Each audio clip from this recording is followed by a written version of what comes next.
안녕하세요 어린이 여러분, 하이바이블의 김혜진, 김하정이에요. 전도사님, 드디어 오늘 마지막 이야기를 들려주시는 건가요? 와 이거 마지막이라고 하니까 뭔가 아쉬운데요. 하정양, 요셉 이야기가 들어있는 창세기가 어떻게 시작되는지 알아요? 전도사님, 그거야 기본이죠. 태초에 하나님이 천지를 창조하시니라. 아하, 역시 하정양 굉장하네요. 그럼 창세기가 어떻게 끝나는지도 알아요? 가물가물한데 어떻게 끝났더라? 제가 힌트를 줄까요? 우리가 계속 요셉 이야기를 듣고 있잖아요. 아, 그거다.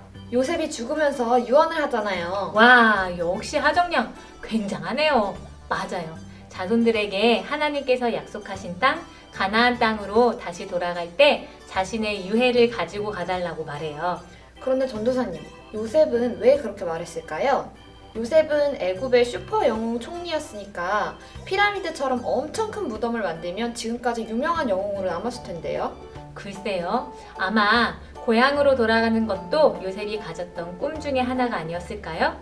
슈퍼 영웅치고는 소박한 꿈이네요.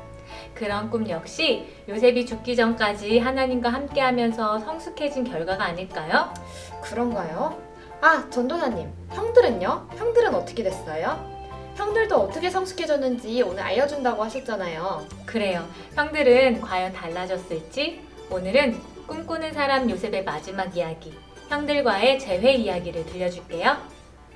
요셉은 애굽의 총리가 되었어요. 이때 나이가 30살이었다고 하니까 노예로 팔려온 지 13년이 지나는 때였겠네요. 총리가 된 뒤에 요셉에게도 애굽 땅에도 많은 일들이 일어났어요. 요셉은 결혼을 했고 애굽에서 2 자녀를 낳았어요. 그리고 요셉이 해몽한 바로의 꿈처럼 애굽에는 7년 동안 큰 풍년이 있었지요.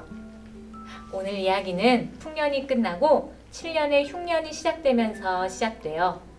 바로와 요셉, 애굽은 이 흉년의 무서움과 기간을 미리 알고 있었어요.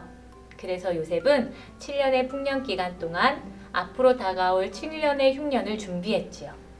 하지만 세상의 모든 사람들은 이 흉년 때문에 얼마나 무서운 일이 벌어질지, 또 흉년이 언제까지 이어질지 아무도 알지 못했어요.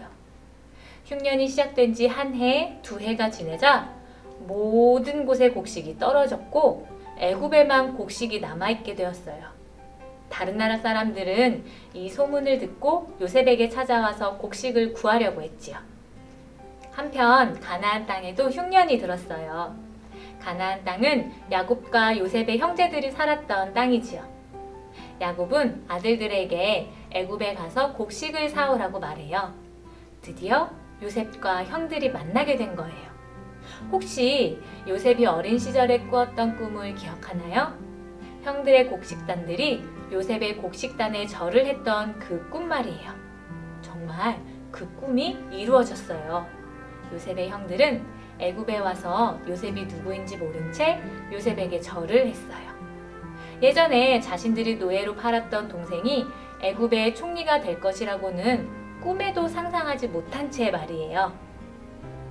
형들과 만난 요셉은 이후 몇 가지 계획을 세워요. 10년 전에 자신이었다면 원망스러운 형들을 체포하고 벌을 줬겠지만 요셉은 변했거든요. 그냥 요셉은 알고 싶었던 거예요. 자신을 노예로 팔고 나서 형들의 마음이 어떠했는지, 그리고 자신의 사랑하는 아버지는 건강하신지 말이에요. 요셉은 은으로 된 잔을 몰래 베냐민의 주머니에 숨기고는 베냐민을 도둑으로 몰아 감옥에 넣으려고 했어요. 그러자 형들은 동생을 구하기 위해 위험을 무릅쓰고 요셉을 찾아오지요. 유다가 기꺼이 동생을 대신해 감옥에 가겠다고도 말해요. 형들은 예전에 요셉을 팔아버린 일들을 후회하고 있었어요. 이 이야기를 들은 요셉은 남몰래 눈물을 흘렸지요. 결국 요셉은 형들에게 자신이 누구인지를 밝히고 아버지와 가족들을 모두 애굽에서 모셔와서 애굽 왕 바로와 만나게 해요. 요셉은 알고 있었어요. 형들이 했던 일들이 나쁜 일이더라도 하나님께서 그 일을 어떻게 바꾸셨는지 말이에요. 하나님께서 그 일을 통해 어떻게 요셉의 꿈을 이뤄주셨는지 말이에요. 요셉은 형들을 용서했지만 형들은 자신들의 잘못이 쉽게 잊혀지지 않았나 봐요. 요셉의 아버지 야곱이 죽자 형들은 두려웠어요. 아버지가 없으니 요셉이 우리에게 복수하지 않을까? 하고 말이에요. 형들은 요셉을 찾아가서 과거의 허물을 용서해달라고 말해요. 그 이야기를 들은 요셉은 다시 울면서 형들에게 말하지요. 형님들은 저를 해치려고 했지만 하나님께서는 그것을 선하게 바꾸셨습니다. 그리고 그것으로 많은 사람의 생명을 구원하려고 하셨습니다. 여러분, 가나안 땅에서 꿈을 꾸던 한 소년이 형들에게 미움을 받아 노예로 팔려갔어요. 누명을 쓰고 감옥에도 가고 그곳에서 잊혀진 채로 살기도 했지요. 그런데 하나님께서는 그런 요셉을 잊지 않으시고 사람들에게 은혜를 입게 하였고 요셉이 하는 일마다 복을 주셨어요. 그리고 결국에는 요셉을 통해 많은 사람의 생명을 구원하셨지요. 마지막 요셉의 고백처럼 요셉이 꿈었던 꿈을 이뤄주시는 분은 결국 하나님이셨던 거예요.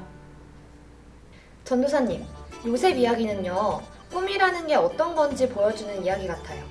하정양 보기에는 꿈이 어떤 건가요?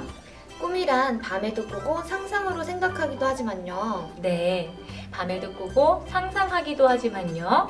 꿈이란 나의 꿈과 하나님의 뜻이 만날 때 진짜가 되는 것 같아요. 와우, 놀랍네요. 요셉처럼 말이죠?